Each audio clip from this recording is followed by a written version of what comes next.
Hello my dear students and friends, स्वागत है आप सभी का India number one learning platform Unacademy के इस यूट्यूब चैनल पर। और मैं आपका एजुकेटर, आपका मेंटर, आपका कोच मनोज त्रिपाठी आप सभी लोगों के लिए लेकर आया हूँ बहुत इंपॉर्टेंट टॉपिक पीएच स्केल। आप सभी लोगों को बस इसको पढ़ना है और अपने एग्जाम के लिए एक नंबर यहाँ से सुनिश्चित कर लेना है। सबसे पहले जो पीएच है इसका फुल फॉर्म क्या होता है, तो आइए हम लोग जान लेते हैं।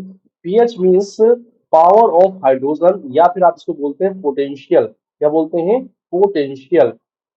पोटेंशियल या फिर बोलेंगे पावर। क्या बोलेंगे? Power of hydrogen. Power of hydrogen. सबसे पहले आपने इसका फुल फॉर्म जान लिया। ओके। अब आप यहाँ पर जानिएगा कि जो पीएच स्केल है इससे हम लोग मेजर क्या करते हैं। पीएच स्केल से हम लोग पीएच वैल्यू मेजर करते हैं। और पीएच वैल्यू को आप ऐसे दिखाते हैं कि पीएच इक्वल टू क्या होता है? पीएच इक्वल टू होता है minus log concentration of H plus ion. Minus log H plus ion, है ना। Concentration of H plus ion, ये क्या है? Hydrogen ion. हाइड्रोजन आयन है। आप पीएच वैल्यू की हेल्प से, पीएच वैल्यू की हेल्प से किसी सॉल्यूशन के, किसी विलयन के प्रकृति का, नेचर का पता करते हैं कि वो एसिडिक नेचर का है, यानी कि अम्लीय प्रकृति का है, या फिर वो कैसा है? अल्कलाइन है, या कह सकते हैं आप बेसिक नेचर का है, यानी कि क्षारीय है। किसी भी विलयन, किसी भी सॉल्यूशन के प्रकृति के बारे में एसिडिक यानी कि अम्लीय प्रकृति, या फिर आप बोलेंगे क्षारीय प्रकृति, या फिर आप बोलेंगे कि इन दोनों के ना होने पर क्या होगा? इन दोनों के ना होने पर वो न्यूट्रल हो जाएगा, यानी कि उदासीन हो जाएगा। न्यूट्रल यानी कि क्या हो जाएगा? उदासीन हो जाएगा। तो किसी विलयन की प्रकृति के बारे में हमें पता चलता है पीएच वैल्यू से। और ये जो पीएच वैल्यू है निकलती किस पर है? पीएच स्केल पर निकलती है। अब पीएच स्केल की डिस्कवरी किसने की? तो मैं आप लिख देता हूं, पीएच स्केल की डिस्कवरी, खोज, है ना। कि खोज किसने की, ये बहुत इंपॉर्टेंट हो जाता है। पीएच स्केल की खोज करने वाले होते हैं एस पी एल सोरेनसन। क्या हो जाते हैं? एस पी एल सोरेनसन हो जाते हैं। S P L Sorensen. और एस पी एल सोरेनसन है कौन? ये है आपके डच साइंटिस्ट हैं। कौन है? डच साइंटिस्ट, यानी कि डच वैज्ञानिक है ना। डच वैज्ञानिक, डच वैज्ञानिक, दस साइंटिस्ट हैं। इन्होंने पीएच स्केल बनाया, पीएच पैमाना बनाया। पीएच पैमाना कहां से कहां तक रन करता है ये आपको मैं दिखा देता हूं। यहाँ पर आप देख पा रहे होंगे कि जो पीएच स्केल है ये रन करती है 0 से लेकर 14 तक। कितने तक? 0 से लेकर 14 तक रन करती है। यहाँ पर जो वैल्यू होती है 7, वैल्यू जो होती है 7, ये न्यूट्रल पर आती है। यानी कि यदि कोई सोल्यूशन न्यूट्रल है, उदासीन है, यदि कोई सोल्यूशन न्यूट्रल है, उदासीन है, तो क्या हो जाएगा? तो उसकी पीएच वैल्यू, पीएच मान 7 हो जाएगा। 7 से 14 की ओर बढ़ने पर, 7 से 14 की ओर बढ़ने पर जो क्षारीयता है, जिसको आप बोलते हैं बेसिसिटी, या फिर बोलते हैं अल्कलिनिटी, है ना, ये क्या होती है? बढ़ती है। यहाँ पर हम लोग कह सकते हैं क्षारीयता का बढ़ता क्रम। क्या बोल सकते हैं? क्षारीयता का बढ़ता क्रम। जैसे जैसे आप 7 से 14 की ओर बढ़ेंगे वैसे वैसे क्षारीयता क्या होती जाएगी? बढ़ती जाएगी। और देखिए लिखा है 8, 9, 10 और 11 के आस 11 तक रहने पर क्या होता है? वीक बेस होता है। इसको आप बोलेंगे दुर्बल क्षार। क्या बोलते हैं? दुर्बल क्षार। और 12, 13, 14 होने पर पीएच वैल्यू क्या हो जाता है? स्ट्रॉन्ग बेस हो जाता है, यानी कि आप बोलेंगे प्रबल क्षार। क्या आप समझ पा रहे हैं कि जब आप कहाँ रहेंगे? जब आप 7 से लेकर, यानी कि 7 से आगे बढ़ेंगे, 11 तक रहेंगे तो दुर्बल क्षार पर रहेंगे। और 11 के बाद जो भी क्षार आएगा, जो भी पीएच वैल्यू आएगी, उससे जो क्षार मिलेगा वो आपको स्ट्रॉन्ग बेस यानी कि प्रबल क्षार मिलेगा। ऐसे ही यदि आप 7 से 0 की ओर बढ़ते हैं, यदि आप 7 से किधर की ओर बढ़ते हैं? 0 की ओर बढ़ते हैं, तो 7 से 0 की ओर बढ़ने पर, 7 से 0 की ओर बढ़ने पर आप क्या देखते हैं कि जो अम्लीयता है, एसिडिटी है, अम्लीयता है, एसिडिटी, अम्लीयता का बढ़ता क्रम। इधर जाने पर क्या होता है? अम्लीयता बढ़ती है, अम्लीयता का बढ़ता क्रम। और आप यहाँ पर 7 से कम होने पर कहाँ तक? 3 तक कम होने पर, 7 से लेकर 3 तक वैल्यू होने पर क्या हो जाता है?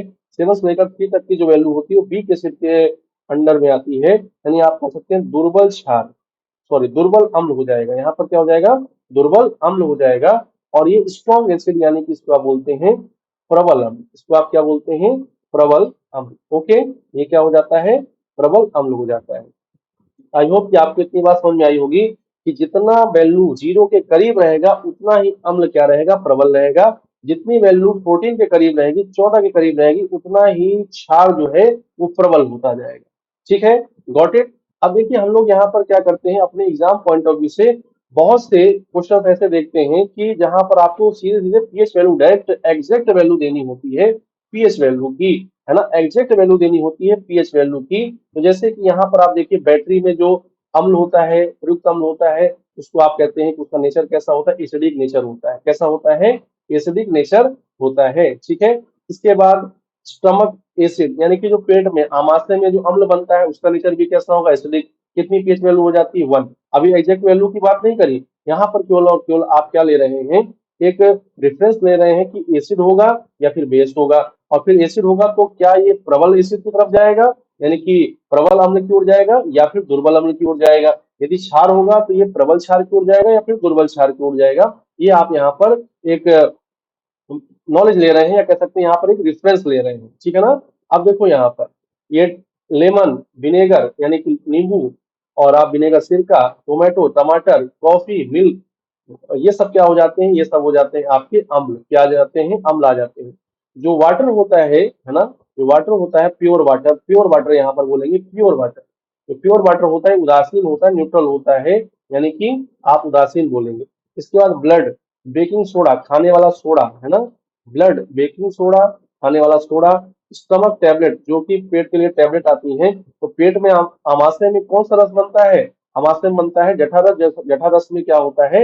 HCl होता है। अब HCl एसिड है, तो उसको आपको यदि क्या करना है, उसको यदि मात्रा बढ़ जाएगी तो अम्लता बढ़ जाएगी। उसको यदि आपको क्या करना है, ओवरकम करना है, इसके लिए क्षार का तो यूज करना पड़ेगा कि नहीं? तो स्टोमक टैबलेट जो होती है उसमें आप क्या देखेंगे, उसका जो पीएच वैल्यू होगा वो क्षार की ओर जाएगा, यानी 10 रहेगा।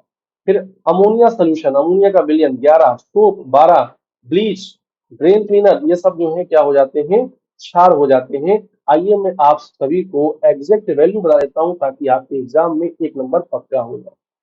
बैटरी में प्रयुक्त अम्ल की जो पीएच वैल्यू होगी वो 0 से लेकर 1 होगी। कितनी होगी? 0 से लेकर 1 हो जाती है। बैटरी में प्रयुक्त अम्ल की वैल्यू क्या हो जाती है? 0 से लेकर 1 हो जाती है। जठारस, गैस्ट्रिक जूस 1 से लेकर 2, नींबू का रस 2.2, है ना, नींबू का रस क्या हो जाएगा? 2.2। अभी इसके हम लोगों ने पीछे देखा था कि नींबू के रस का यहाँ पर, नींबू के रस का, लेमन का क्या था? 2 पर था, है ना। तो एग्जैक्ट आपकी वैल्यू मैंने बता दी 2.2। शराब, लिकर, मदिरा 2.8 से लेकर 3.8, सिरका 3, है ना, विनेगर की वैल्यू कितनी रहेगी? 3। अंगूर एवं संतरे का रस 3, पीएच वैल्यू की बात कर रहे हैं। सेव का रस, है ना, सेव का रस, एप्पल जूस कितना हो जाएगा? 3.5 पीएच वैल्यू वाला हो जाएगा, 3.5 पीएच वैल्यू वाला हो जाएगा। इसके बाद नेक्स्ट चलते हैं, बियर, है ना, कितना हो जाएगा पीएच वैल्यू? 4। टमाटर 4.5। ब्लैक कॉफी या कॉफी की बात करें तो कॉफी का रहेगा कितना? 5 के राउंड रहता है, 5 के राउंड, है ना, 4.5 से लेकर 5.5, यहाँ पर आप कह सकते हैं क्या? 5 हो जाएगा। ठीक है। जब भी आपसे एसिड रेन की बात करें, जब भी आपसे अम्लीय वर्षा की बात करें, एसिड रेन की बात करेगा, तो एसिड रेन हमेशा तब कहा जाता है जब पीएच वैल्यू क्या होती है? 5.5 से कम होती है। जब पीएच वैल्यू 5.5 से कम होगी तो ऐसी रेनफॉल को हम लोग क्या कहते हैं? एसिडिक रेनफॉल कहते हैं, एसिड रेन कहते हैं। तो यहाँ पर पीएच वैल्यू कितनी हो जाएगी? 5.5 से कम, यानी कि 2 से लेकर 5.5 तक रहेगा तो पीएच वैल्यू कहलाएगा। तो क्या कहलाएगा? तो एसिड रेन कहलाएगा यदि पीएच वैल्यू 2 से लेकर 5.5 तक।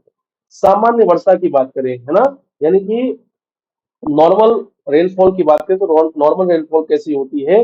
ये आपकी हमेशा एसिड नेचर की होती है। यदि आपने कभी स्टार्टिंग में जो पहली बार वर्षा होती है उसमें भीग गए हैं तो आपके शरीर पर, त्वचा पर क्या निकल आते हैं? दाने निकल आते हैं।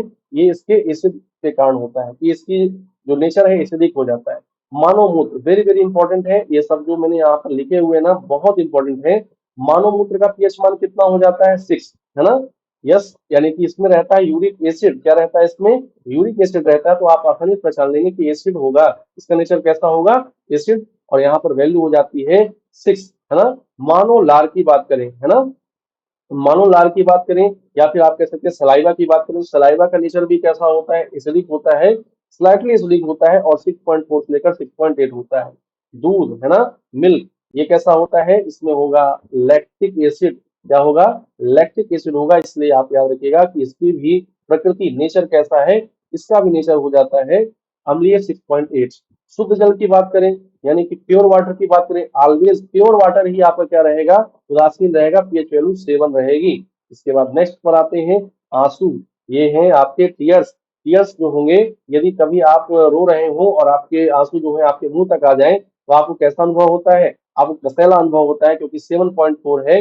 7.4 का मतलब है ये जो अ, आंसू है, इनकी प्रकृति कैसी है, क्षारीय प्रकृति है। कैसी है, क्षारीय प्रकृति है। मानव रक्त की प्रकृति क्षारीय। 7.35 से 7.45, ये भी 7.4 बोल सकते हैं। समुद्री जल, इसमें आप देखेंगे हमेशा क्षार रहेगा, और इस 7.5 लेकर 8.5 तक हो जाता है। प्रति अम्ल एंटासिड जिनका यूज करते हैं हम लोग अम्लीयता को कम करने के लिए, अम्लीयता को ओवरकम करने के लिए, तो ये हमेशा क्षार रहेंगे, प्रकृति क्षारीयता रहेगी इनकी, और 10 से लेकर 11 तक हो जाएगा। अमोनिया सोल्यूशन अभी आपने देखा, अमोनिक सोल्यूशन देखा आपने 11.5। यदि कास्टिक सोडा की बात करें, है ना, तो यदि वो कंसंट्रेटेड है और यदि वो कैसा है, यदि वो डाइल्यूटेड है, यदि डाइल्यूटेड है तो 13, कंसंट्रेटेड है तो कैसा हो जाएगा, 14 हो जाएगा। ये इनकी पीएच वैल्यू हो जाती है, जो आपके हर एक एग्जाम में पूछे जाते हैं। तो आई होप कि आपने बेहतरीन तरीके से समझ लिया होगा, एक एक पॉइंट को आपने क्लियर कर लिया होगा। ये जो चीज है आपको याद ही रखनी है, इसमें आप कुछ कर नहीं सकते हैं, क्योंकि एग्जैक्ट क्वेश्चन में आपसे वैल्यू पूछेगा, ठीक है ना।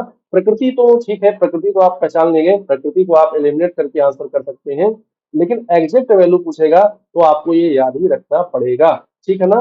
तो ये हो जाता है आपका पीएच और उससे जुड़े हुए इंपॉर्टेंट पॉइंट्स। तो थैंक यू सो मच, और मिलते हैं आप सभी लोगों से एक और इन्फॉर्मेटिव वीडियो के साथ। तब तक के लिए आप जितने भी इन्फॉर्मेटिव वीडियोस चल रही हैं, उनको जरूर आप देखिए, उनको जरूर आप पढ़िए, और stay tune, stay healthy, stay happy.